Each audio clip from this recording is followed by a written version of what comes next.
outsider-l'est, woke, on l'est tous un petit peu, parce que woke, et je vais demander à Anne de Guigné, qui est la spécialiste en France du sujet, en tant que journaliste du Figaro, mais surtout grâce au livre qu'elle a récemment écrit, une définition du wokisme, c'est possible? Ou c'est tellement polysémique? Non, c'est ça. Chacun tend à avoir sa définition, mais on va faire simple. De toute façon, on n'est pas là pour faire une université sur le wokisme. Au départ, l'idée, c'est de lutter contre les inégalités sociales et raciales. Donc, c'est un mouvement qui naît aux États-Unis, mais qui aujourd'hui, qui aujourd'hui, quand vous entendez le terme woke, aujourd'hui, c'est essentiellement des gens qui le critiquent les dernières mutations du wokisme. C'est l'objet de mon livre. Moi, je critique évidemment pas l'objectif de lutte contre les inégalités sociales et raciales, mais je critique les dernières mutations essentialistes et l'idée, voilà, de vouloir lutter contre ces discriminations en créant de façon factice une égalité de conditions, c'est-à-dire que vous placez toutes les personnes sur une échelle de privilèges selon 3 critères: la couleur de la peau, le sexe et l'orientation sexuelle. Et vous allez en fait, les personnes tout en haut des privilèges, vous avez donc l'homme blanc hétérosexuel. Et ensuite, voilà, il y a différentes écoles là selon les minorités que vous mettez plus ou moins, qui seront les moins favorisés. Et donc vous allez en fait, donc vous allez essayer de vous focaliser sur les gens que vous jugez les moins favorisés pour les aider. Mais à mon sens, de cette manière, on dit que c'est un essentialisme parce que vous enfermez aussi les gens dans leurs conditions et vous ne leur reconnaissez pas la capacité en fait de transformer son origine. Voilà, donc c'est la version, voilà, moi c'est ma définition du wokisme. Il y en a un peu simple, il y en a beaucoup d'autres. Mais donc en tout cas, ce qu'il faut retenir, c'est qu'aujourd'hui vous n'entendrez presque plus personne dire je suis woke dans un sens positif. C'est aujourd'hui un terme qui est surtout utilisé par des personnes comme moi qui critiquent les dernières évolutions du mouvement. Merci Anne.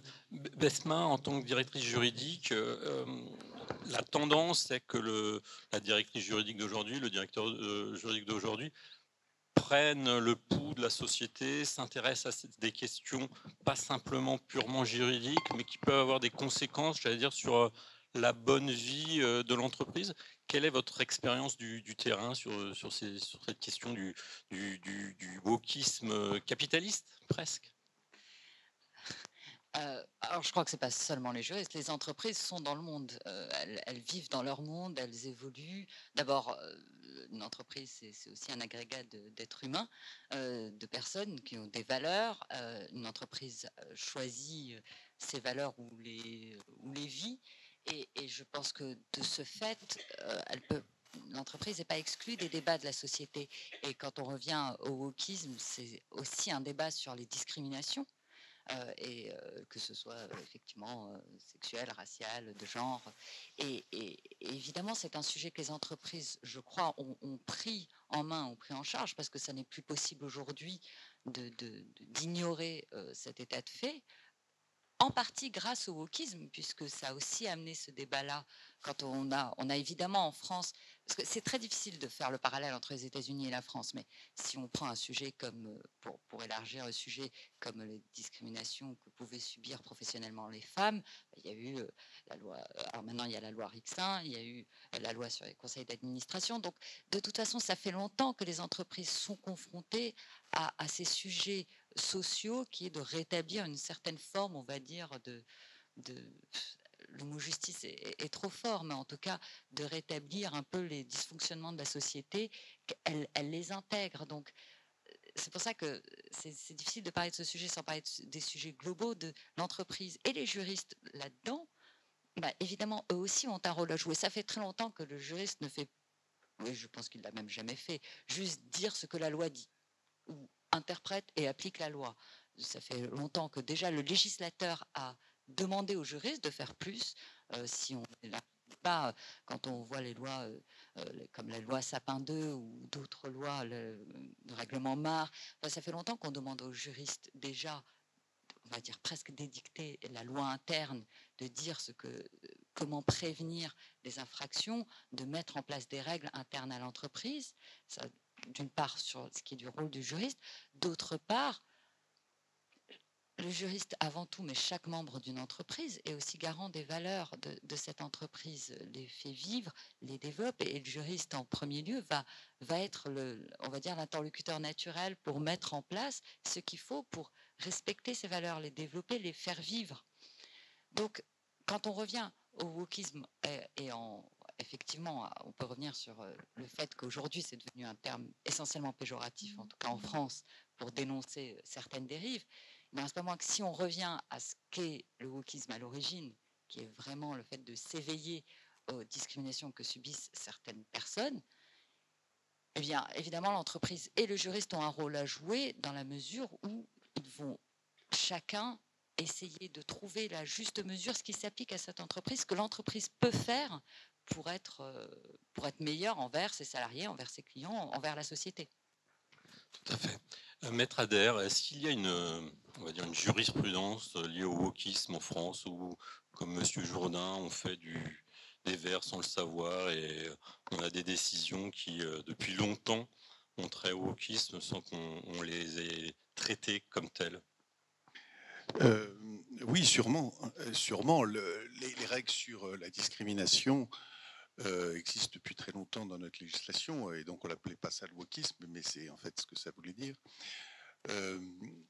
Là où la manière dont le juriste appréhende la chose est un peu nouvelle, c'est que c'est un mouvement, un peu comme le mouvement MeToo, qui, à défaut de pouvoir voir imposer dans les faits une forme d'égalité, une forme de reconnaissance, une forme, se saisit de ce qui est quand même assez nouveau dans la société, c'est la dénonciation sur les réseaux sociaux. Et donc, je pense que si le wokisme a aujourd'hui mauvaise presse, si je puis dire, c'est qu'il s'est exprimé d'abord par ce truchement-là. Et les réseaux sociaux, c'est radical, c'est simplificateur, il y a les bons, les méchants, il se nourrit lui-même du scandale, puisqu'on nous propose naturellement sur les réseaux sociaux, c'est le fait des algorithmes, ce qui suscite la curiosité, et ce qui suscite la curiosité, c'est le scandale, et donc il y a une espèce d'effet d'amplificateur, mais je suppose que ça, on va en parler sur le terrain de la réputation des entreprises. Mais pour vous dire que la règle de droit en cette matière, elle s'est inversée parce que on n'a peut-être pas finalement, dans les faits, mis fin à ces formes de, peut-être pas de discrimination, mais d'inégalité, et que devant ce que certains appellent le plafond de verre, on n'a pas trouvé d'autre moyen que de dénoncer. Et là, on rentre dans un autre jeu où la règle de droit est beaucoup plus difficile à mettre en œuvre. Très clair. Anne, en préparant cette conférence, on a évoqué donc les entreprises, les employeurs des directrices et des directeurs juridiques, et deux exemples qui m'ont frappé. Le premier d'un general counsel, un directeur juridique américain d'une entreprise, d'une boisson sucrée très célèbre, qui était victime quelque part de son wokisme, et également cette entreprise américaine de chaussures qui a utilisé une égérie du wokisme et qui en a bénéficié pour vendre 30 ou 40% de plus de paires de chaussures en utilisant en quelque sorte ce prétexte du wokisme. Donc le wokisme, c'est à la fois un alibi de marketing parfois, ou c'est vraiment un garde-fou dans d'autres circonstances? Moi, c'est pour ça que je suis très prudente sur le sujet. Et évidemment, mon livre, c'est pas pour dire vive les discriminations. Je pense que les entreprises doivent être extrêmement vigilantes sur les discriminations, mais qu'il ne faut pas rentrer dans une matrice communautariste pour lutter contre les discriminations, que justement le droit français donne beaucoup, il y a énormément de lois, de textes, et le droit français n'est pas du tout woke, il n'est pas du tout communautariste. Et aux États-Unis, il faut voir que dans les entreprises, il y a déjà des groupes affinitaires selon la couleur de peau. Aujourd'hui, pour être coté au Nasdaq, au board pour moi, le wokisme, c'est ça. Pour être coté au Nasdaq, on demande aux entreprises qu'il y ait 2 minorités dans leur board, une femme, et soit une minorité raciale, soit une minorité d'orientation sexuelle. Ça veut dire que tous les ans, vous devez dire au Nasdaq l'orientation sexuelle de tous les membres du board, et en plus, et leur genre, parce que vous pouvez d'une année à l'autre changer si vous changez de genre. Donc, est-ce que c'est ce monde qu'on souhaite en Europe? Moi, pas du tout. Je suis pas du tout pour la discrimination, mais je crois que l'identité des personnes ne doit pas être un actif au sein des entreprises, et qu'on peut tout à fait être très ferme contre les discriminations sans rentrer dans une culture woke. Alors là, pour parler d'exemple, Non, mais par exemple, pour voir qu'est-ce que vraiment, voilà, on n'a pas ça encore en France, mais donc aux États-Unis, vous avez donc voilà, des groupes affinitaires, vous avez on peut citer des noms d'entreprises, oui, vous avez des entreprises aussi, voilà, on ne peut pas dire des grandes entreprises très progressistes, comme vous avez le champion de la défense, Lockheed Martin, qui organisait des séminaires réservés exclusivement aux hommes blancs hétérosexuels, donc vous quand même demandez à chacun son orientation sexuelle, pour un peu ils ont emmené chacun un séminaire 4-5 jours pour leur faire réfléchir sur tous leurs privilèges et voilà, les rééduquer pour les renvoyer après dans l'entreprise plus ouvert à leurs privilèges. Voilà, moi je crois en rien que c'est la manière dont on peut construire une société plus inclusive et des entreprises avec une meilleure cohésion sociale. Donc là, pour parler de l'exemple que Giuseppe, vous nous parliez, donc c'était, et on voit en plus que pour les entreprises, en effet, c'est très compliqué parce que l'entreprise, moi je crois, elle participe à l'intérêt général. Toute valeur est politique, mais il faut qu'elle soit quand même modeste. Et on voit par exemple, vous voyez bien l'exemple de Disney aujourd'hui, qui a été très loin en politique, sur des prises de position assez progressistes, qui est aujourd'hui complètement rattrapé par la patrouille et qui en Floride a énormément de problèmes. Et là, l'exemple dont Giuseppe évoquait, c'était le directeur juridique de Coca-Cola, qui en fait avait été lui-même très loin sur des sujets un peu woke, puisqu'il avait dit qu'il voulait... Donc, quand il prenait des cabinets d'avocats pour traiter ses affaires, il exigeait que les dossiers Coca-Cola soient gérés au moins dans un cabinet d'avocats qui ait au moins une personne sur deux, de couleur, une personne qui soit un Afro-américain, au moins un salarié sur deux des cabinets d'avocats soit un Afro-américain qui s'occupe des dossiers Coca-Cola. Donc, et il allait vérifier, et sinon, augmentation des fees. Enfin, plutôt baisse des fees, parce qu'évidemment, les avocats en face préfèrent une augmentation. Donc on peut dire qu'il était très engagé sur ces sujets, le directeur juridique de Coca-Cola. Donc, on peut dire vraiment, c'était même un des meilleurs élèves aux États-Unis. Mais il s'est quand même fait virer parce que la société civile a jugé des gens internes chez Coca-Cola qui n'avaient pas réagi assez rapidement à une loi de l'État de Géorgie. Coca-Cola, donc le siège social est à Atlanta, entre ville de Géorgie. Et la Géorgie, mais je dirais, la démocratie, on ne peut pas être pour que quand il y a des progressistes qui sont élus. Donc en l'occurrence, la Géorgie, c'est un État conservateur, et le gouverneur de Géorgie a fait voter une nouvelle loi électorale. Les républicains disent que c'était pour éviter la fraude, les démocrates que ça pénalisait les Noirs américains. Bon, franchement, c'est très technique, je ne me permettrai pas de donner un jugement. Toujours est-il que beaucoup de militants attendaient que Coca-Cola s'engage contre cette loi électorale. Ils ont un peu attendu parce que c'était pas si simple, et donc le directeur juridique a fini par être viré parce qu'il n'avait pas réagi assez vite contre la loi de son État. Voilà, on en est là aux États-Unis. Hein. Donc, vous êtes tous directeurs juridiques, donc je vous souhaite pas des décisions aussi compliquées à prendre. Hein. Besma, en France et dans le monde, hein, puisque Accor est présent partout. Est-ce que vous pensez qu'une soft law sur ces sujets serait nécessaire, ou pensez-vous qu'il est plus simple d'appliquer la loi locale dans chacune de vos équipes juridiques pour évoquer ces questions, pour être en phase à la fois avec la société, mais encore une fois avec les textes? Alors, déjà peut-être... Pardon, mais sur la loi, ça existe déjà pour les femmes en France. On doit bien déclarer aujourd'hui qu'on a au moins 40% de femmes. Donc, c'est vrai que ça ne va pas aussi loin. Mais les femmes, on reste dans le modèle universaliste français. Le citoyen, enfin, carte d'identité, il y a marqué homme ou femme. Il n'y a pas marqué femme, bisexuelle, de couleur, telle couleur. On reste complètement dans le modèle universaliste français. Pour moi, c'est pas woke, homme et femme. Ça n'a rien de woke. Non, mais c'est pour ça que c'est pas des problématiques forcément purement françaises, ce que vous évoquez. Et peut-être qu'on n'ira jamais aussi loin parce que c'est pas dans les problématiques françaises. Donc, mais c'est juste pour illustrer qu'en fait, la loi peut corriger parfois des situations et peut utilement corriger des situations, selon mon point de vue. Alors, non, je ne crois pas que ce soit une question de soft law ou de hard law en l'occurrence. Je pense que quand on est dans un groupe international, c'est ce que je disais sur les valeurs qu'on peut avoir. C'est-à-dire que quand une société, un groupe international décide que, malgré l'absence de loi, pour prendre un sujet moins polémique, la présence de femmes, quand c'est la loi française, mais ça ne veut pas dire qu'on va s'arrêter aux frontières de la France si on estime que c'est une bonne loi et que effectivement on veut qu'il y ait plus de femmes aux responsabilités de manière générale.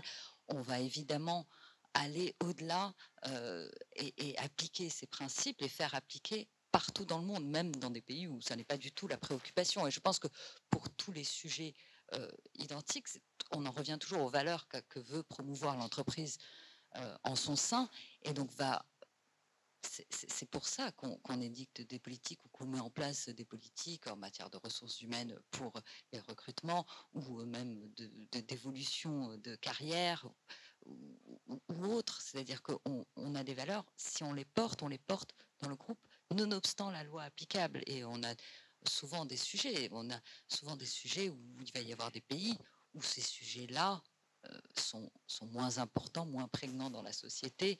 Et malgré tout, c'est nous, comme entreprise, ce que nous voulons porter, ce que nous voulons offrir aussi à nos collaborateurs. Donc, je ne crois pas que ce soit une question.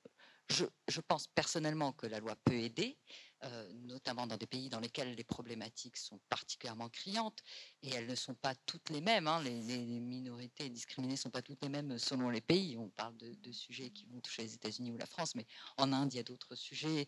Dans chaque pays, il peut y avoir d'autres sujets. Et donc, non, je ne crois pas qu'il y ait besoin d'attendre ni une soft law ni une hard law pour que les entreprises s'emparent du sujet et le fassent sincèrement.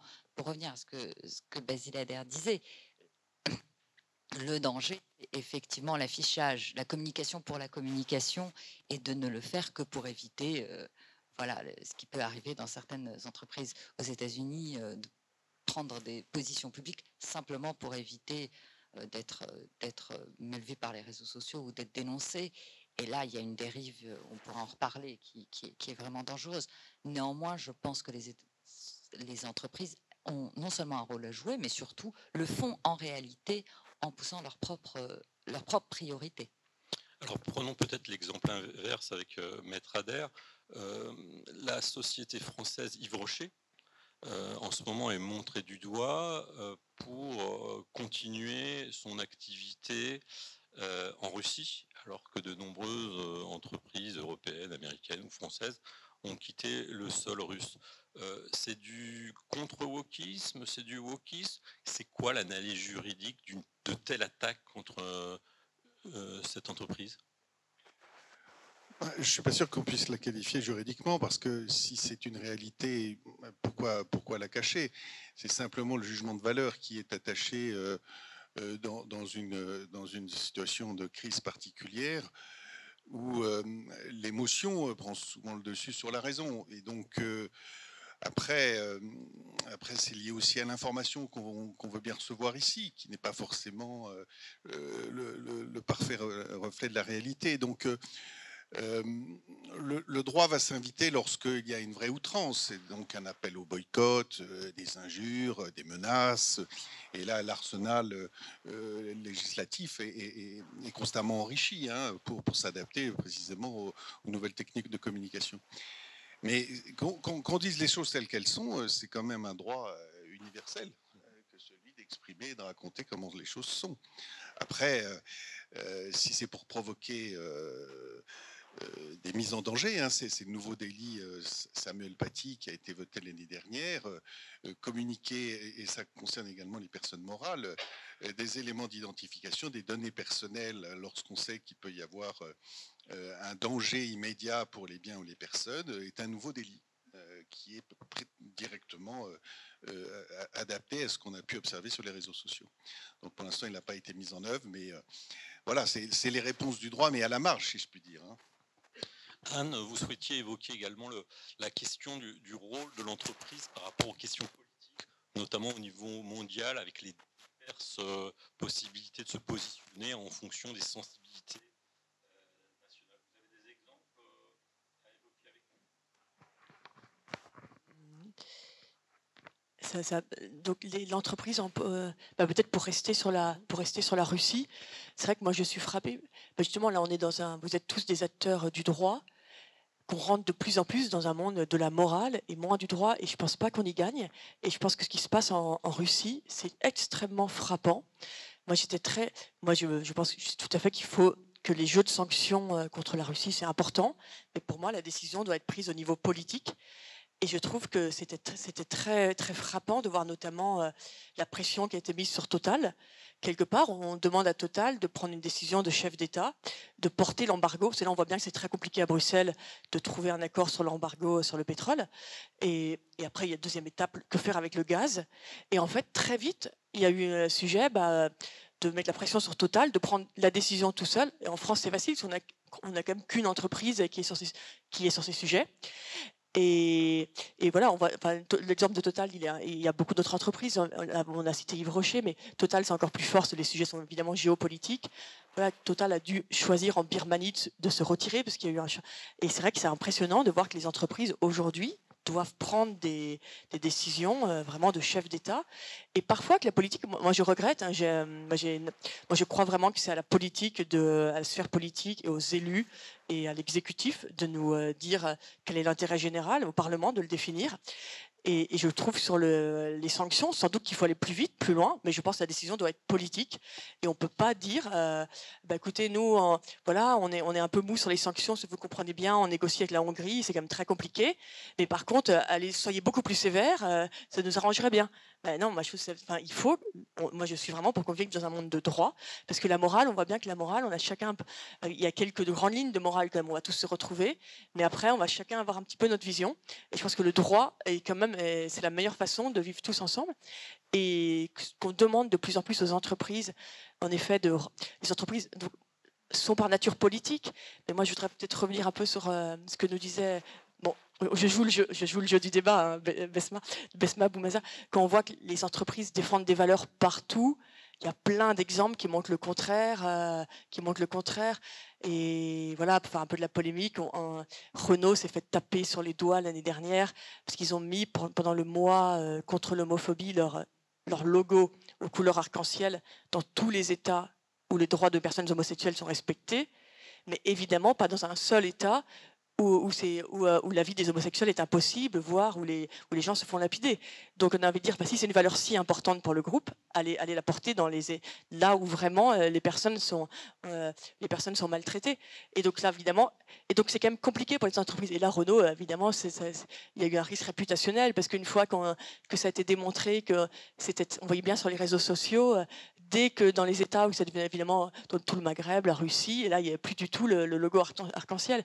Et au final, pour l'entreprise, c'était un mauvais, voilà, c'était un bad buzz, comme on dit, où Disney s'est fait beaucoup taper sur les doigts, parce qu'ils ont donc Disney, qui aux États-Unis a tendance à faire un peu la morale un peu la morale à tout le monde, et dès que les États du Sud, donc qui sont conservateurs, font des lois conservatrices, Disney monte au créneau pour dire que c'est une honte.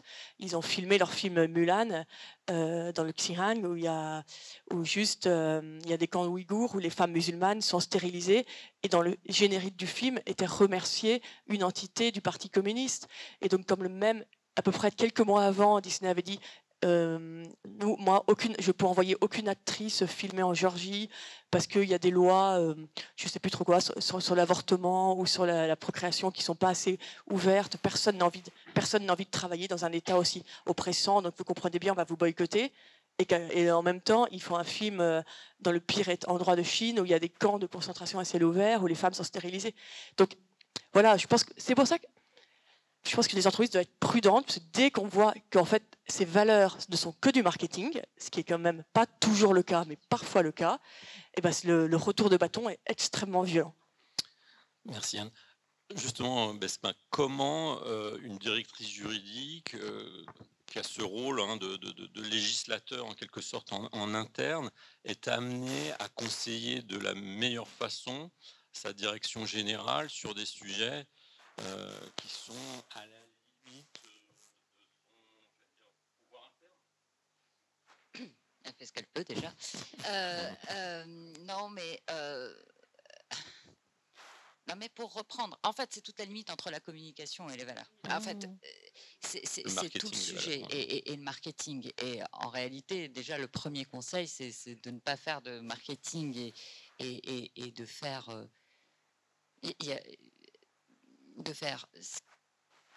évidemment, ce qui est requis par la loi, deux, ce qu'on a envie de faire et de le faire sincèrement. Donc, évidemment, en fait, il y a tout un jeu où la question peut se poser. Nous, on a un comité éthique, et certains ici peuvent en témoigner, où il y a eu des débats sur justement ce qu'on peut et ce qu'on ne peut pas faire. Et il y a sans arrêt, en fait, une évaluation. C'est au cas par cas. Il n'y a pas de règle claire. Mais la réalité, c'est que si on fait les choses du mieux qu'on peut, et dans la limite qui est la nôtre, mais du mieux qu'on peut, sans en faire un argument commercial, on a moins de chances de se faire taper dessus. Et bien sûr, ça peut arriver.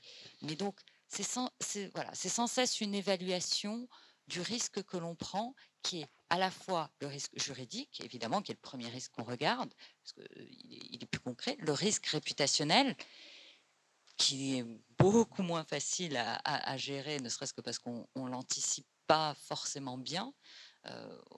Et après, ce qu'on a, enfin, la ligne reste ce qu'on a envie de faire.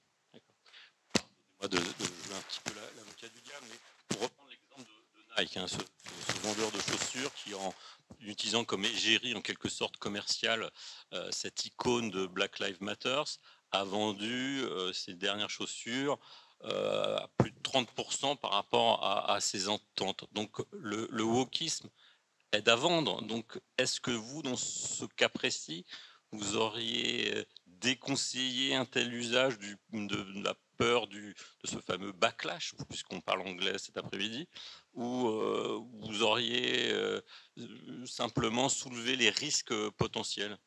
Mais peut-être que je ne les aurais pas vus, les risques. Il faut être honnête. Si on vient et qu'on dit, bah voilà, on a une nouvelle chaussure, on a une égérie, et on se dit, mais c'est super, parce que peut-être que l'intention était vraiment de porter un certain nombre de valeurs en associant une telle personne à une chaussure. Donc, c'est tout ce dont on parlait, c'est-à-dire le risque réputationnel, il est difficile à anticiper.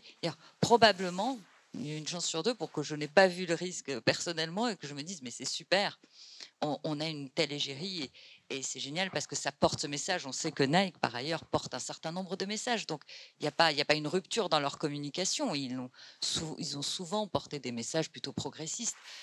Donc, est-ce qu'il y a backlash? Et nous, on en a connu chez Accor. Hein, donc, il peut y avoir des sujets qu'on ne voit pas venir. Je crois que Basile l'a dit. On est au-delà du droit, on est au-delà même de la gestion des risques. C'est-à-dire qu'une allumette peut partir et on ne le voit pas. Maître Adair, à votre avis, ce débat peut évoluer comment sur le wokisme?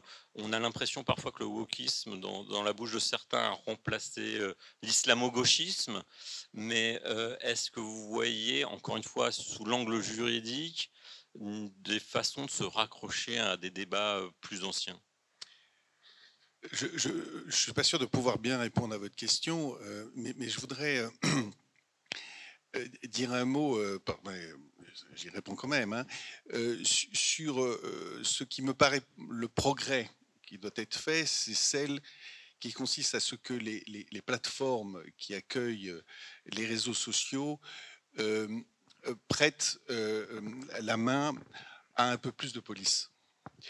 Je crois que le wokisme a fait beaucoup de dégâts parce que sur les réseaux sociaux, on peut s'exprimer quasiment toujours, quoi, avec la plus grande impunité dès lors qu'on ne se fait pas connaître et qu'on s'est arrangé pour ne pas pouvoir être reconnu. Donc nécessairement, ça provoque le déchaînement des passions. Ce sentiment d'impunité fait qu'on l'a vu dans l'affaire Mia, lorsque 12 personnes ont été identifiées et sont venues à la barre. On était d'ailleurs très étonnés de leur profil. On pensait voir des barbus et on s'est rendu compte que c'était souvent des bons Français moyens et qui ont été très étonnés de se dire, mais attendez, moi je suis sur mon ordinateur, j'ai quand même le droit de dire ce que je pense, en oubliant presque qu'ils avaient participé à cette meute effroyable. Et il a suffi d'ailleurs qu'ils soient condamnés pour que drastiquement ça baisse. C'est comme le radar qu'on met sur le bord de la route, tout d'un coup ça va provoquer un ralentissement général de la... parce qu'on sait que tout d'un coup, on peut être contrôlé et puni. Et donc, je crois que les paradigmes changeront lorsque, et c'est la volonté européenne avec le Digital Service Act, on va amener ces grandes plateformes à collaborer et à accepter le droit et les prérogatives de puissance publique des États, et non pas de faire elles-mêmes, avec des critères qui sont souvent arbitraires et méconnus, la police.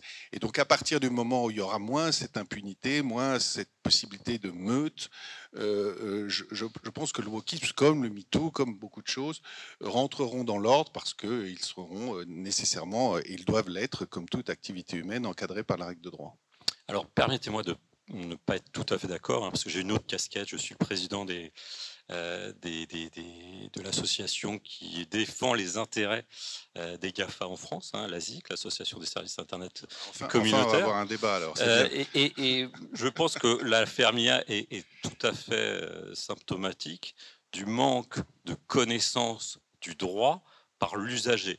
Donc c'est un défaut au niveau de l'éducation nationale. Les enfants ne connaissent pas le droit, mais en particulier de leurs droits et leurs obligations dans leurs usages des réseaux sociaux. Les officines des répressives n'ont pas les moyens pour identifier de manière industrielle les auteurs des fautes, et il ne s'agit pas, selon notre industrie, de laisser ces plateformes souvent américaines ou maintenant chinoises comme TikTok décider seules de ce qui, et là on se rejoint, de ce qui est juste ou pas, de ce qui est licite ou pas. C'est seul le juge doit être à même de dire ce qui est licite ou pas. Et donc ça passe par une meilleure éducation des masses et par une réaction plus rapide des tribunaux. En fait, on est parfaitement d'accord. C'est précisément ce que, alors j'ai pas été clair, ce que je souhaite, c'est que le juge judiciaire en cette matière, c'est la liberté d'expression dont il s'agit, soit celui qui dit ce qui est permis et ce qui n'est pas. Et donc, il n'y ait pas de dépossession au profit d'organes internes dans certaines de ces grandes plateformes que certains essayent de mettre en place. Et surtout, moi, la nature humaine étant ce qu'elle est, et je suis sûr qu'à partir du moment où il y aura la crainte du policier, la crainte du gendarme et du tribunal, les gens ne se permettront pas ce qu'ils peuvent se permettre encore aujourd'hui parce qu'il y a ce sentiment d'impunité. Et donc le wokisme qui est, vous le rappeliez à juste titre, moi je trouve parfaitement légitime, ne doit pas emprunter la voie des trolls et de l'effet de meute contre des entreprises, contre des personnalités, dès lors que, selon des règles morales autoproclamées, celles-ci devraient être bannies ou pas, parce que c'est malheureusement un risque que les entreprises aujourd'hui sont obligées de prendre en considération. Ça peut avoir des conséquences commerciales importantes, et donc et seul le juge et la règle de droit, la même pour tous, régleront le problème. Ça, je suis bien d'accord avec vous. C'est formidable d'être d'accord. Anne, on n'a pas parlé assez de votre ouvrage. Qu'est-ce qui a été l'élément déclencheur? Pourquoi un beau jour vous êtes réveillé en disant je vais écrire sur le wokisme? Non, au départ, mon ouvrage, moi, c'est vraiment sur l'entreprise en politique. Et l'entreprise qui devient woke, c'est une façon d'être en politique. Mais de façon plus générale, moi, j'ai été frappée de voir d'une part l'État qui confie de plus en plus de ses attributions régaliennes aux entreprises, mais même le prélèvement à la source, on s'est tous dit c'est très pratique, mais en fait c'est juste l'entreprise qui prélève l'impôt, l'antiterrorisme, les banques, elles s'occupent absolument de tout maintenant par les comptes en banque, elles surveillent absolument tout, la fraude fiscale, donc les lois, devoirs de vigilance, les droits de l'homme, enfin, donc de plus en plus, il y a un mouvement de l'État qui se défausse de plus en plus vers les entreprises, tout en contrôlant, mais qui demande de plus en plus aux entreprises. Et en même temps, j'étais frappée de voir les entreprises qui prennent de plus en plus de positions politiques, notamment dans leur publicité. Je ne sais pas si vous voyez les campagnes de pub maintenant, c'est très rarement acheter tel café, il est bon, c'est toujours il est responsable, il est ceci, il est cela. Et moi, je trouve ça un petit peu... Oui, un petit peu cheap, si je peux me permettre. Et du coup, je trouvais qu'il y avait deux mouvements parallèles. Et en fait, moi, je ne crois pas du tout au grand complot de l'entreprise qui veut rentrer en politique, prendre le pouvoir. Moi, je crois que simplement que les grandes structures qui organisaient le débat idéologique dans notre pays se sont gentiment, malheureusement, effondrées. On a bien vu le manque de qualité du débat lors de la campagne présidentielle. Là, c'était quand même incroyable. Le président qui a été élu n'a quasiment même pas fait campagne, tellement il avait le sentiment, pas à tort, d'être au-dessus des autres, et c'est passé comme ça. On a eu le débat d'entre-deux tours. Enfin, de quoi a-t-on parlé? C'était un débat très technique. Est-ce que c'était un grand débat politique sur les valeurs qui nous font, les valeurs qui nous rassemblent, qui nous opposent? Donc, je pense que je pense que là, on a vraiment eu de façon très claire une vision très claire à quel point la politique est abîmée. Les syndicats qui organisaient le débat n'existent quasiment plus. Je parle même pas des religions qui représentent presque plus grand-chose dans la société. Et donc, moi, je pense que aujourd'hui, il y a toujours autant besoin de sens, d'institutions qui portent le débat, et on se tourne vers l'entreprise. Et l'entreprise, du coup, se retrouve vraiment, et une fois de plus, c'est pas du tout qu'elle veut prendre le pouvoir, c'est qu'elle n'a pas le choix. Les jeunes, aujourd'hui, on voit bien, dans tous les sondages, les jeunes, ils veulent pas aller en politique, ils veulent pas du tout être députés, mais ils veulent devenir, aller militer dans les entreprises. La transition écologique, ils se tournent directement vers l'entreprise pour toutes les causes qui leur sont chères. Et personnellement, moi, je pense pas que l'entreprise puisse assumer ce rôle. Donc, elle peut participer à l'intérêt général, mais je ne pense pas qu'elle puisse le définir. Et je ne pense pas que ça soit un bien pour la société de voir la politique s'effondrer comme ça et de voir l'entreprise puisse assumer l'intérêt général. Et donc, au départ, c'était ça ma réflexion. Je trouvais qu'il y avait vraiment un mouvement très fort comme ça. Et le wokisme, c'est, je dirais, peut-être la pointe affinée de cette entrée en politique. Mais les choses bougent très vite. Quand j'ai écrit ce livre, j'ai terminé à la fin de l'été dernier, et à la fin, je me dis, j'avais un chapitre pour dire, mais notre monde aujourd'hui qui est si polarisé, justement en politique, on voit bien qu'on est tous un peu dans des bulles, et les gens se parlent plus du tout. Et l'entreprise restait quand même un lieu, de mélange où on peut être assez différent, un vrai lieu, pour le coup, beaucoup moins polarisé. Et je me disais, mais est-ce que l'entreprise, justement, par cette entrée en politique, va pas à son tour être polarisée? Et ce qu'on voit aux États-Unis, mais on n'est que 6 mois plus tard, aujourd'hui c'est effrayant. Vous avez donc ces entreprises très progressistes californiennes, mais arrivent en réaction maintenant dans la sphère Trump, des tas d'entreprises qui elles revendiquent d'être complètement anti-progrès. Vous avez Exxon qui a dit, moi je veux pas du drapeau LGBT chez moi, même pour le mois.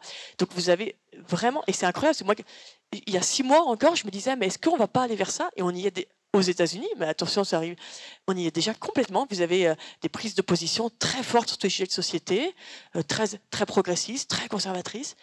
Et voilà, moi je trouve que c'est très dommage dans un monde qui est déjà si polarisé que le lieu qui rassemblait encore beaucoup, qui nous rassemblait encore tous, un vrai lieu de diversité, soit à son tour autant polarisé. J'étais un peu longue à chaque fois. Besma, est-ce qu'on souffre en quelque sorte au sein d'une entreprise de ce transfert de pouvoir, de ce transfert de capacité à juger des tendances? C'est une souffrance ou c'est le sens naturel de l'histoire? Alors, je ne sais pas si c'est le sens naturel de l'histoire. En tout cas, c'est en effet ce qui s'est passé ces dernières années, voire ces dernières décennies. Enfin, ce que je disais dans le rôle du juriste, avec devoir de vigilance sur la Sapin 2. Donc ça, nous, on l'a vu peut-être en avant-garde, puisqu'on nous a demandé de faire ça.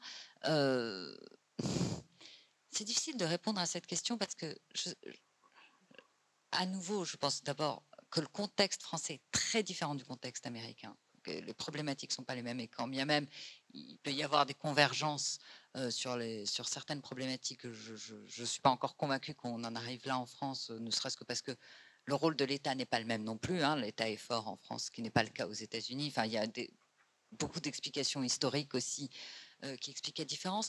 Je ne suis pas sûre que les entreprises en souffrent parce que de toute façon, elles sont appelées à évoluer. Quand même, je vais prendre un secteur comme l'hôtellerie et une société comme Accor. On le sait, un des principaux sujets, c'est l'attraction et la rétention des talents. On a beaucoup de mal à recruter aujourd'hui. On n'est pas le seul secteur, mais on est un des secteurs qui est particulièrement touché.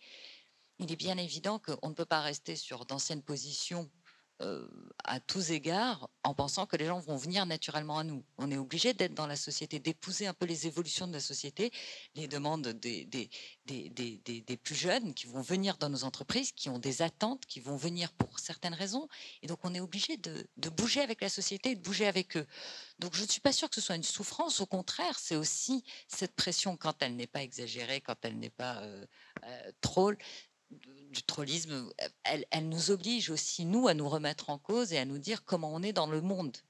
Donc, je ne suis pas sûre que quand il n'y a pas des excès, ce soit une souffrance, mais plutôt une opportunité. Et je crois qu'il faut aussi voir la partie opportunité de ce dont nous discutons, c'est d'être plus moderne, d'être plus à l'écoute, de s'adapter et de, du coup, réfléchir un peu nos savoir-être, notre façon de travailler, parce que de toute façon, le monde bouge.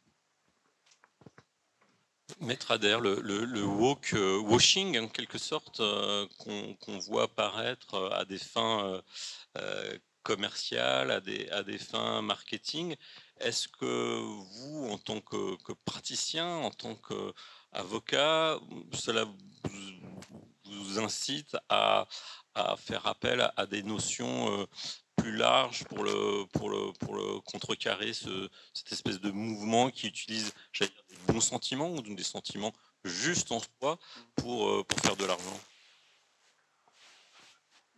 Moi, ce dont je peux vous parler, c'est quand ça devient excessif. Et souvent, l'excès d'un côté provoque l'excès en retour. Et il y a une espèce de surenchère. Et donc, je vous rejoins tout à fait. C'est quand même fondamentalement un progrès que de mettre les entreprises en face de leurs responsabilités, évidemment pas à la place du politique, mais pour que ces plafonds de verre cessent, que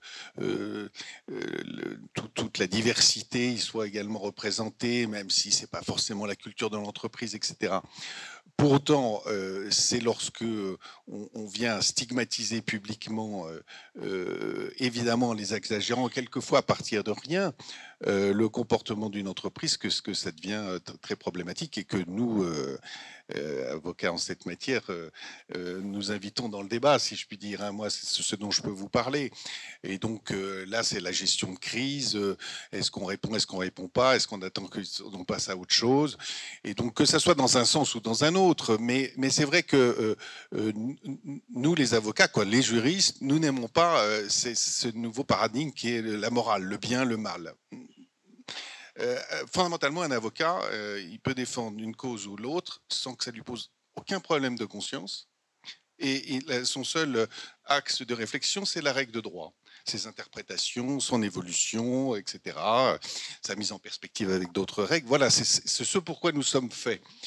Mais on se garde de dire, tiens, c'est bien, c'est pas bien, etc. On peut avoir des problèmes de conscience, on peut avoir des convictions personnelles. Pour autant, je suis de ceux qui pensent que la morale ne doit pas régler à elle toute seule le comportement des entreprises. Seule la règle de droit, ses obligations, qui sont nombreuses, hein, qui sont enrichies tous les jours par l'autorité réglementaire ou législative, ça fait déjà beaucoup. Donc n'ajoutons pas tant de problématiques. Je ne sais pas si j'ai répondu à votre question, mais je veux dire, c'est... Anne, toujours en préparant votre intervention, vous évoquez une directive qui tout à fait, je vous l'avoue, étrangère, la directive sur la comptabilité extra-financière qui se prépare et qui aurait des conséquences wokistes. Non, les compétences wokistes, non. Sur le reporting extra-financier. Et en fait, c'est une directive voilà, donc qui est en négociation en ce moment à Bruxelles. C'est un sujet très technique. Bah, vous devez tous, j'imagine, en tant que directeur juridique, suivre de près ou de loin.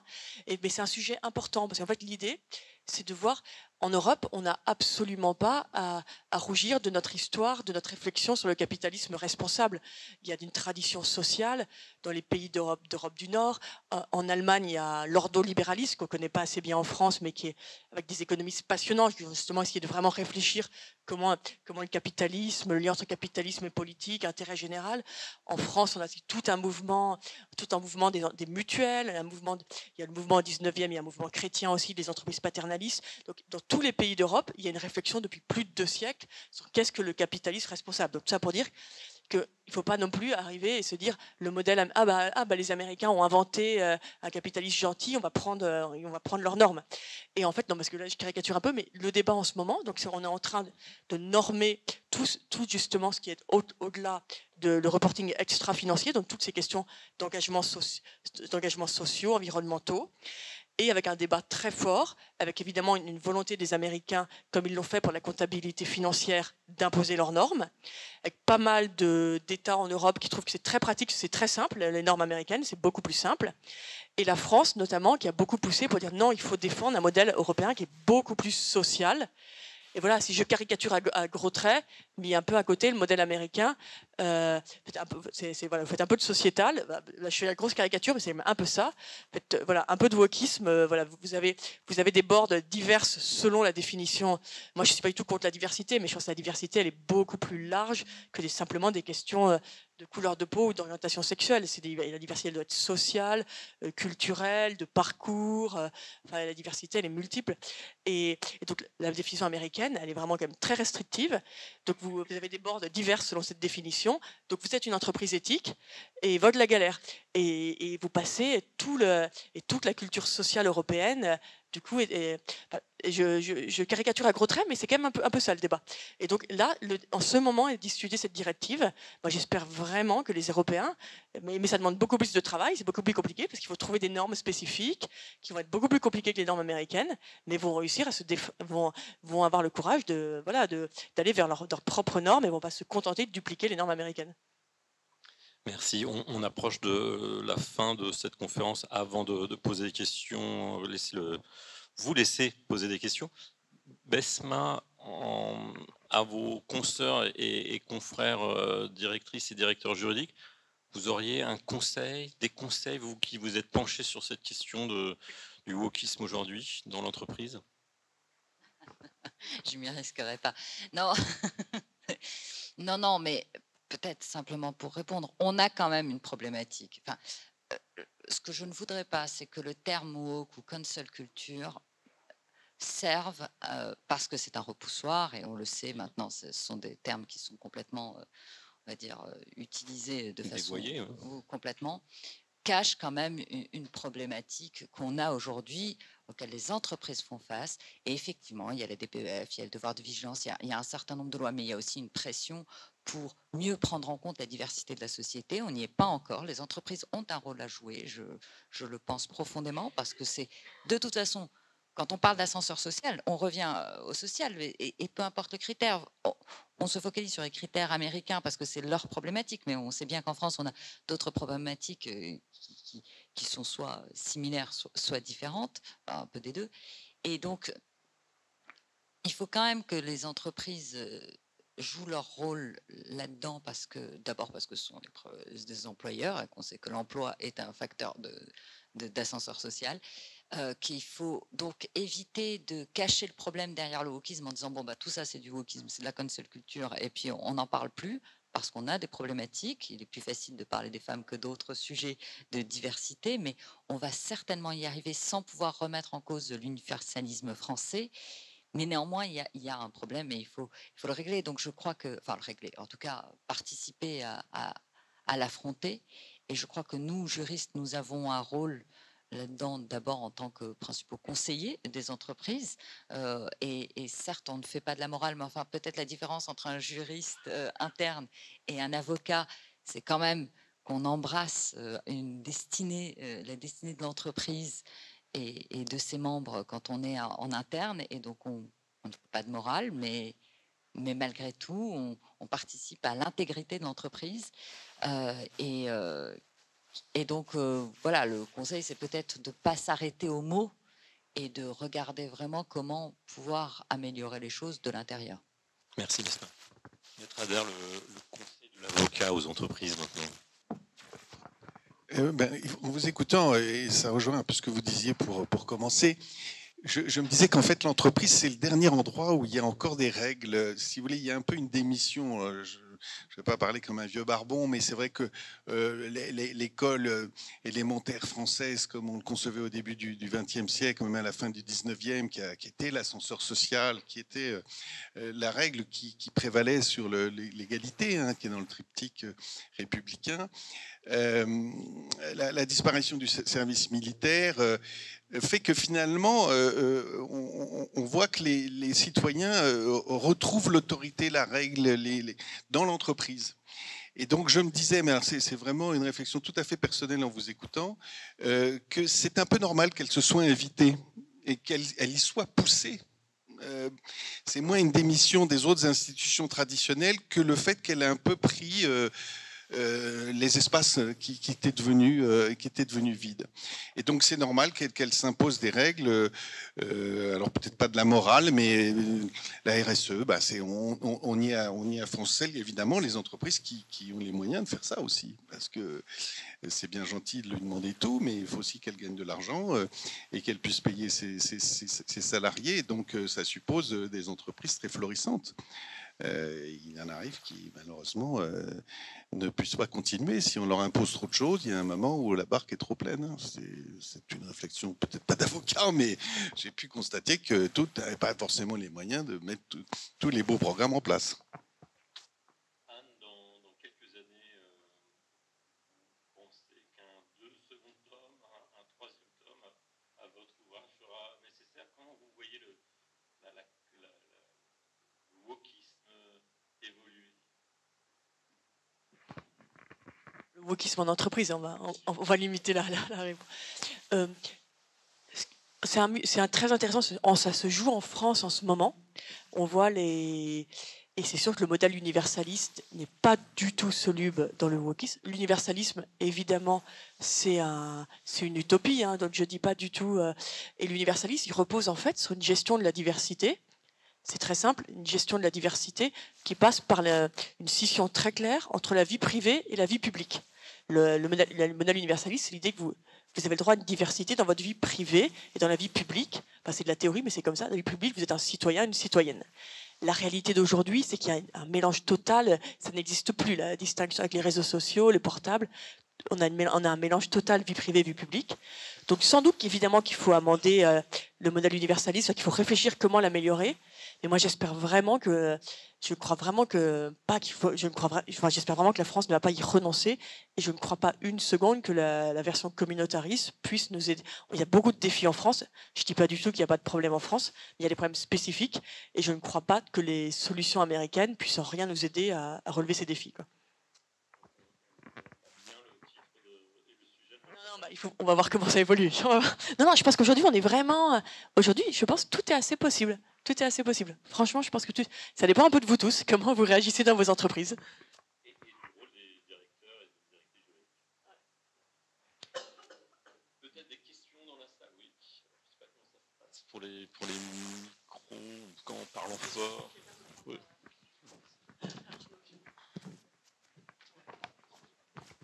Merci. Jacques Huillier, je suis avocat. Je pense que la question qui nous réunit ce soir est très complexe. Parce que ce n'est pas politique, ce n'est pas juridique, c'est culturel. Ça concerne l'intime du rapport à l'autre. Et ça passe effectivement par l'éducation. Vous voulez deux exemples? Les États-Unis ont élu 2 fois Barack Obama. Ça n'a pas empêché les émeutes, la mort de George Floyd. Ça n'a pas empêché de régler, enfin voir perdurer le problème avec les noirs américains. À ce propos, c'est la deuxième observation, vous avez utilisé un terme d'afro-américain.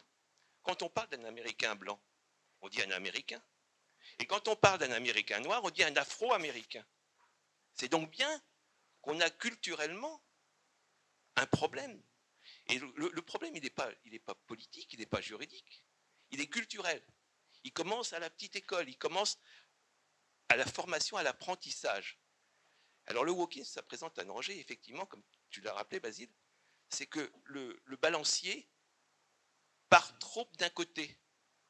Et tout l'exercice d'une société cultivée, intelligente, c'est de ramener le balancier au point d'équilibre. En anglais, on dit balance. Et Et le point d'équilibre, le point fondamental, c'est ça. C'est toujours essayer, on n'y arrive jamais, mais toujours d'arriver au point d'équilibre, ou d'y tendre. Alors le droit, il est utile, bien sûr, puisqu'il fixe la norme, il fixe des sanctions. Le droit, c'est le bras armé de la conscience. Donc ce n'est pas la conscience, ce n'est pas la morale, c'est le bras armé de la conscience. C'est un instrument, c'est un moyen, et les avocats sont à leur service. Et les avocats donnent leur part. À l'école, vous avez une institution qui s'appelle Initia Droit, où les avocats de Paris notamment, mais maintenant ça s'est généralisé à tout le pays, donnent des cours, on va dire, d'éducation civique dans les lycées et dans les écoles. Et c'est une contribution dont on peut être fier, Basile en témoignera, de ce que nous apportons notre contribution à cette éducation civique qui porte effectivement, et qui porte également effectivement le vecteur de valeurs culturelles dont effectivement la non-discrimination et le respect de l'autre. Respect de l'autre, c'est simplement ça qui est important. Pardon, excusez-moi. Je suis d'accord, peut-être qu'il y a des excès, mais est-ce que cet excès n'est pas la réponse à un autre excès historique ? Et donc, en fait, peut-être que c'est une phase de transition, et peut-être que pour le coup, les avocats, les juristes et le droit ont un rôle à jouer pour remettre ce balancier au milieu. Mais on se plaint beaucoup des excès du wokisme et tout, mais il faut aussi l'envisager comme une mesure transitoire parce que il y a eu des excès avant. Et pour prendre un sujet moins polémique, on en revient à ça parce que je pense que c'est le même sujet sur les femmes, c'est-à-dire le plafond de verre, pas accès à des fonctions de direction pendant des années, enfin, et puis même avant à la maison et pas le droit de travailler. Et donc évidemment, il y a des excès, mais je crois qu'il faut aussi les accueillir, ces excès, parce que c'est aussi ça qui va nous faire avancer. Et le droit viendra probablement, et les avocats jouent leur rôle avec les recours à CEDH et faire appel justement à ces principes supérieurs du droit. Donc, on s'en plaint beaucoup, mais c'est peut-être aussi ça qui va nous faire avancer. Une autre question. Oui. Mais madame, du coup, vous évoquiez donc les entreprises qui se politisent, certaines qui sont plus progressistes, d'autres plus conservateurs. Mais pardon, vous m'entendez, c'est bon ? Mais en fait, j'ai le sentiment que notamment pour les progressistes, autant ils s'engagent à mettre en avant tout ce qui est diversité sexuelle, raciale, etc. Mais il y en a une qui est assez peu mise en avant, c'est la diversité d'opinion. Et au contraire, et j'ai l'impression que notamment dans cette voie progressiste, si on n'embrasse pas toute l'idéologie diversitaire de l'entreprise qui va avec, et qui s'élargit petit à petit par ses ramifications, on peut être mis au banc de l'entreprise, au stade du recrutement, ou même dans la direction RH avec différents séminaires, etc. Pour ton dossier, ça peut jouer éventuellement. Je pense là au cas valeur actuelle, la semaine dernière, où la fille s'est fait refouler de l'Opéra de Paris parce qu'elle était présumée d'avoir des opinions politiques différentes de la doxa de l'Opéra de Paris. Et donc du coup, voilà, je me dis, est-ce que derrière est-ce qu'une discrimination est-ce que la lutte contre une discrimination n'en amène pas d'autres ? Et est-ce que les directions RH ne vont pas se tirer les cheveux par rapport au contentieux, parce que derrière, voilà, enfin, on parle de ces sujets-là, il y a la question des boîtes à mission aussi qui peuvent arriver derrière ça. Est-ce qu'on veut nous matrixer idéologiquement d'un côté, de l'autre ? Non, mais c'est sûr ce que je disais, la vision des boîtes progressistes américaines de la diversité, moi, me semble incroyablement restrictive. La diversité d'une personne humaine, enfin, là, on a tous notre propre petit exemple modeste pour voir. Enfin, on voit bien, c'est extrêmement large, il y a beaucoup de critères. Et dans le droit américain, maintenant, au Nasdaq, c'est vraiment ça. La diversité, donc c'est le genre, l'orientation sexuelle, la couleur de peau. Oui, moi, ça me paraît très restrictif comme vision. Et évidemment, il y a les opinions, le milieu social, la culture. Enfin, voilà, il y a beaucoup d'autres sujets qui rentrent en jeu, je pense aussi, dans la diversité. Mais c'est sûr qu'aujourd'hui, le sujet n'est pas pris en compte. Et après, pour cette question de diversité d'opinion, moi, j'ai quand même une petite anecdote. Et je ne sais pas s'il y en a parmi vous qui auront le courage ou l'intérêt de lire mon livre. Vous verrez, c'est pas du tout un brûlot. J'ai eu même mes confrères du Monde m'ont fait un super article dessus. Enfin bon, il faut dire que c'est pas que le Figaro qui m'a dit que c'était un bon. Mais moi, j'étais très étonnée de voir, et donc là, moi, toute contente de voir le journal Le Monde qui me fait un bel article sur mon livre. Je me mets sur mon LinkedIn. Et je vois plein de copains qui me disent « Ah, génial, t'as eu une super critique dans Le Monde, dans Les Échos. Bon, t'imagines bien, j'ai pas pu liker. » Je dis « Bah non, pardon, j'imagine pas du tout. » Et parce que, évidemment, le titre, Le Capitalist Woke, on comprend que c'est un livre qui critique le wokisme. attention, livre peut-être très à droite, raciste, homophobe. Et je dis, mais attendez, on peut... et vraiment, j'ai énormément d'amis, moi, qui m'ont dit, ah super, t'as plein d'articles partout, c'est super, je vois ça sur tes réseaux, t'imagines bien, t'imagines, ou qui m'envoient un texto, bravo, mais qui n'osent absolument pas publiquement me mettre... Et je dis, attends, tu peux pas me mettre un commentaire sur un article des Échos, là, on est où? Et vraiment, ils me disent, mais non, mais dans ma boîte, j'imagine. Et ça, en effet, c'est un peu terrorisant. Et moi, ce livre, très modestement, je veux dire, et franchement, une fois de plus, moi, j'ai vraiment beaucoup de gens qui m'ont dit que c'était un bon livre et qui ne sont pas du tout forcément de droite. Je pense que c'est important de dire, on peut parler de ces sujets. Et en France, aujourd'hui, on est tétanisé aussi en partie parce qu'il y a eu, voilà, il y a eu quelques tribuns qui sont engouffrés sur ces sujets, pas forcément, voilà, qui sont aussi très extrêmes. Et il faut avoir une parole équilibrée, nuancée. Là, on peut débattre tranquillement de ces sujets sans s'invectiver, sans tomber dans des extrêmes. Je pense que c'est très important. Mais c'est vrai que dans les boîtes, la parole n'est pas forcément très, très libre, et j'ai pu remarquer. Et moi, même, j'ai plusieurs amis qui m'ont dit, n'écris pas ce livre, tu vas te faire canceller. Je dis, comment ça? Ça va te poursuivre toute ta vie, tu vas être la fin de ta vie sociale. Je dis, non, mais attends, on peut quand même, voilà, on peut s'exprimer, c'est quand même incroyable. Vraiment, moi, ça a été peut-être ce qui m'a le plus frappé pendant ce livre. C'est le nombre de réactions de copains très proches qui, n'ont pas du tout voulu même m'aider, me filer des docs, même évidemment ils auraient été anonymes, et deux, m'ont dit n'écris pas le livre, et maintenant n'osent absolument pas manifester le moindre intérêt sur les réseaux, de crainte de se faire rattraper par leur RH.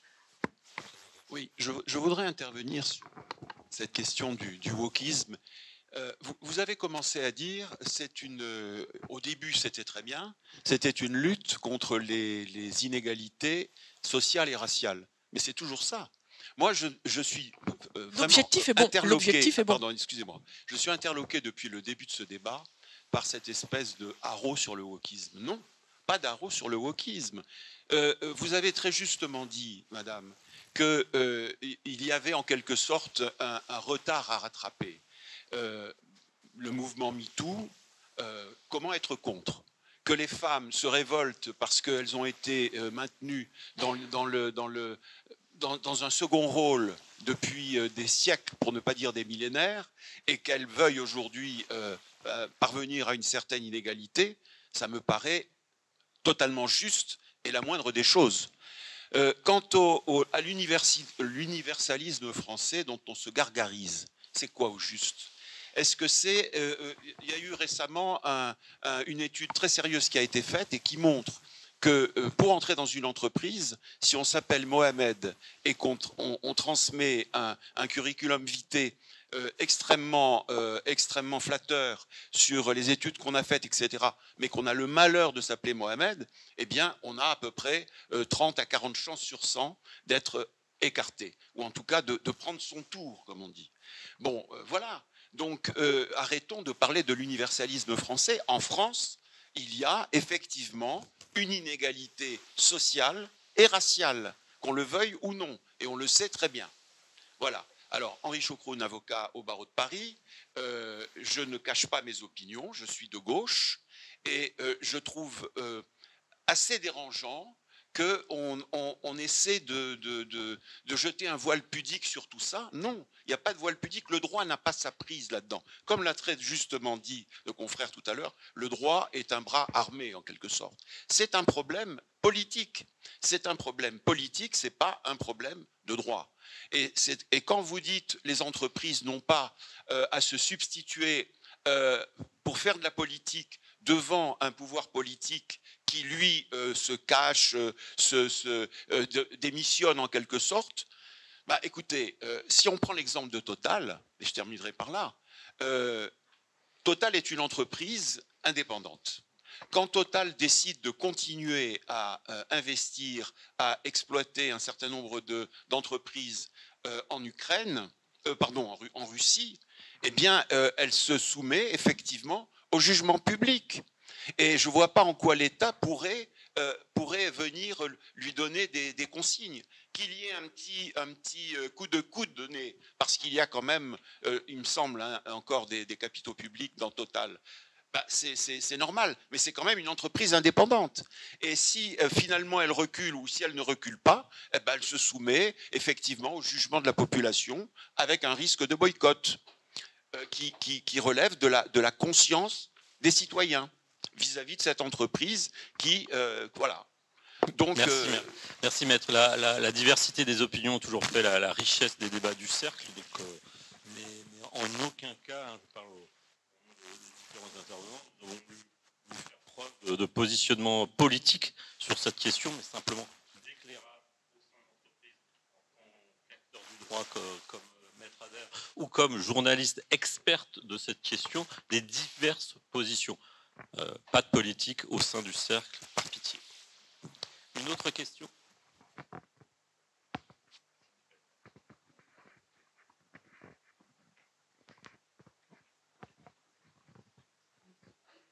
Oui, à Watson Bookrim, je suis directrice juridique du groupe CPM. Je ne sais pas si on m'entend.